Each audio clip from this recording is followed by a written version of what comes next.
بسم اللہ الرحمن الرحیم۔ السلام علیکم دوستو، لوگوں کا مذاق اڑانے والوں کا کیا انجام ہوگا قیامت کے دن؟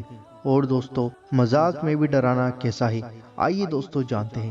حضرت سیدنا ابن علی لیلہ رضی اللہ تعالی عنہ فرماتے ہیں، صحابہ اکرام علیہم الرضوان کا بیان ہے کہ وہ حضرت رسول اللہ صلی اللہ تعالی علیہ وآلہ وسلم کے ساتھ سفر میں تھے۔ اس دوران ان میں سے ایک صحابی رضی اللہ تعالی عنہ سو گئے تو ایک دوسرے صحابی رضی اللہ تعالی عنہ ان کے پاس رکھی اپنی ایک رسی لینے گئے، جس سے وہ گھبرا گئے، یعنی اس سونے والے کے پاس رسی تھی یا اس جانے والے کے پاس تھی۔ اس نے یہ رسی سانپ کی طرح اس پر ڈالی۔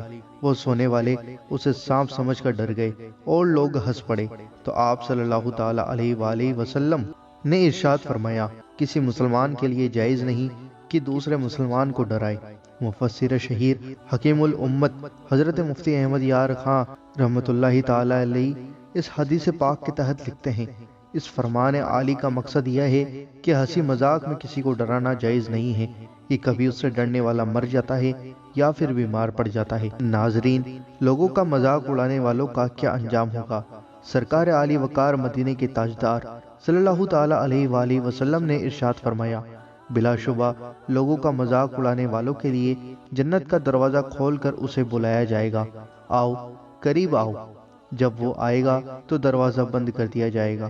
اسی طرح کئی بار کیا جائے گا، یہاں تک کہ جب اس کے لیے پھر دروازہ کھول کر اسے بلایا جائے گا، آؤ آؤ قریب آؤ، تو وہ نا امید اور مایوسی کے مارے نہیں آئے گا۔ دوستو، یہ ہوگا لوگوں کا مذاق اڑانے والوں کا انجام۔